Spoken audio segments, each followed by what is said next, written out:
Hi అండి, welcome to Prasanna's kitchen and vlogs. అందరికీ happy Sankranti, Kanuma, అలాగే భోగి. అందరు ఎలా ఉన్నారు? బాగున్నారా?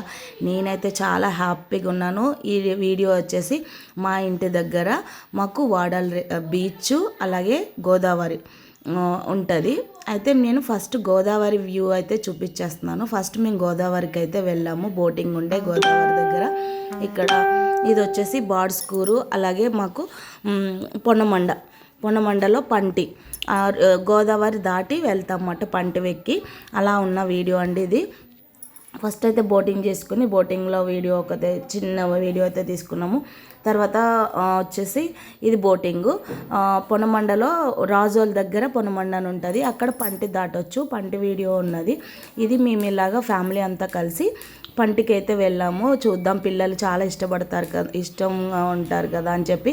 ఇది కొత్త ప్లేస్ అన్నమాట వాళ్ళకి, ఎప్పుడు చూడలేదు, ఫస్ట్ టైము. ఈ పంటి వెక్కి ఇలాగా గోదావరి మధ్యలో వెళ్ళడం రావడం అన్నది చాలా బాగుంటుంది. మీ అందరికీ ఎంతమందికి తెలుసో కామెంట్ చేయండి. గోదావరి పంటి వీడియోలు అయితేనే మేమైతే ఫస్ట్ టైము మా పిల్లల్ని తీసుకుని ఇట్లాగా ఒక రోజు అయితే సంక్రాంతికి వెళ్ళిన రోజుల్లో ఒక రోజు ప్లాన్ చేసుకున్నాము. ఇలాగ పంటి వెళ్ళడం, ఎక్కడం, తిరగడానికి అంతా కూడా. అలాగే మాతో పాటు మా ఓరియా కూడా చాలా హ్యాపీగా ఫీల్ అయింది, చాలా ఎంజాయ్ చేసింది అది కూడా. గోదావరి బోటు దగ్గర కూర్చొని చూడడం చాలా బాగుంది. ఇది వచ్చేసి మా ఊర్లో అన్నమాట. ఇంకా ఇంటి విశేషాలు చెప్పండి, సంక్రాంతికి ఏమేమి చేస్తున్నారు, ఎలా చేస్తున్నారు, మీరే ఎంజాయ్మెంట్ ఏంటి అవి కూడా కామెంట్ చేయండి. ఇలా నేనైతే మాత్రం గోదావరి మధ్యలో బోటింగ్ చేయడం చాలా హ్యాపీగా ఉంది. పంటి అంటారు, బోటు కూడా కాదు, ఇది పంటి మాట. ఇక్కడ వచ్చేసి మొత్తం అన్నీ కూడా సైకిల్ ఏంటి, బండ్లేంటి, కార్లేంటి అవన్నీ కూడా ఈ పంటిలో ఎక్కిచ్చేసి యువతల నుంచి అవతలకి, గోదావరి అవతలకి దాటొచ్చు అన్నమాట. గోదావరి అవతల దాటుతామన్నమాట. ఇంత చాలా బాగుంటుంది. అంటే గోదావరి మధ్య రూటు ఇది మాకు దగ్గరగా ఉంటుంది. పాలకొల్లుకి దగ్గర అన్నమాట ఇది. ఇక్కడ పంటెక్కి అవతలకి వెళ్ళి కొంచెం దగ్గర, ఇంకా అక్కడ ఒక ½ జర్నీ ఉంటుంది పాలకొల్లుకి, అంత దగ్గర అయిపోతుంది అన్నమాట. చుట్టూ తిరిగి వెళ్ళాలంటే బస్సులు వెళ్ళాలన్నా, కార్లో వెళ్ళాలన్నా ట్రాఫిక్ జాము, చాలా రష్ ఉంటుంది, టైం పడుతుంది. అనుకున్న వాళ్ళందరూ కూడా ఇలాగా దగ్గరలో పంటి ప్రయాణం అయితే చేస్తారండి. గోదావరి మధ్యలో ఇలాగ పంటి ప్రయాణం ఎంతమందికి ఇష్టమో కామెంట్ చేయండి. ఆ రోజు మేము చేసిన పంటి ప్రయాణం అయితే చాలా బాగుంది. చూసారు కదా, ఇక్కడ ఇలాగా పంటిది మొత్తం అయిపోయింది. గోదావరికి దాటేసమ్మట, అవతల నుంచి యువతలకు వచ్చేసాము. ఈ ప్లేస్ ఇది. పంటి చూడండి ఎలాగ ఆపి బండ్లు ఎలా వస్తున్నాయో ఇలా దాటుతామట.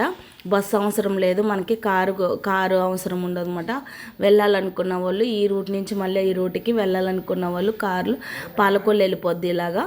ఇప్పుడు దాటిన రూటు పాలకొల్లు, రాజోలు, మలికిపురం ఇవన్నీ రూట్లు అన్నమాట. పంటి దాటగానే ఇక్కడ కూర్చోవడానికి మంచిగా ఒక ప్లేస్ అయితే ఉందండి. ఆ ప్లేస్లో మంచిగా కూర్చొని జంతికలు, అలాగే గొట్టాలు, చిన్ననాటి వేసిన ఏమంటారు, మాకు చిన్నప్పుడు ఇవే స్నాక్స్లా ఉండేయమాట అని మా పిల్లలకి చెప్పి ఇస్తున్నాను. అలాగే గొట్టాలు చేతులకి పెట్టుకుని తినడం కూడా చాలా ఇష్టము. మీరు ఎంతమంది పెట్టుకుంటారో చెప్పండి. నేనైతే ఇలా పెట్టుకుని వీడియో అయితే తీసుకున్నాము. చిన్న క్లిప్ అయితే చేసామన్నమాట వీడియోకి. ఈ పంట వచ్చేసి ఖరాబ్ అయింది, అది బాగా చేయించాలంట. మంచిగా గోదావరి పక్కన ఇలా చెట్లు వ్యూ ఉండి కూర్చుని అలాగా తింటుంటే చాలా బాగుంది. అక్కడ చిన్న బడ్డీ ఉందన్నమాట, చాలా బాగున్నాయి. అంటే జంతికలు, చెకోడీలు అని. మళ్ళీ పంటి రెడీ అయిపోతుంది, మళ్ళీ అవతలకి వెళ్ళడానికి చాలామంది వచ్చేస్తున్నారు అన్నమాట రెడీగా కూర్చోవడానికి. చూసారు కదా, వీడియో కాక నచ్చినట్లయితే లైక్ చేయండి, షేర్ చేయండి, కామెంట్ చేయండి, ఛానల్ని సబ్స్క్రైబ్ చేసుకొని సపోర్ట్ చేయండి. ఇంకా చాలా వీడియోస్ అయితే వస్తాయి, వెయిట్ చేయండి. నాకు టైం ఉండట్లేదు, కొంచెం తిరగడమే అవుతుంది, ఎందుకంటే మళ్ళీ వెళ్ళిపోతే తిరగడానికి ఉండదు కదా అని. Thank you for watching.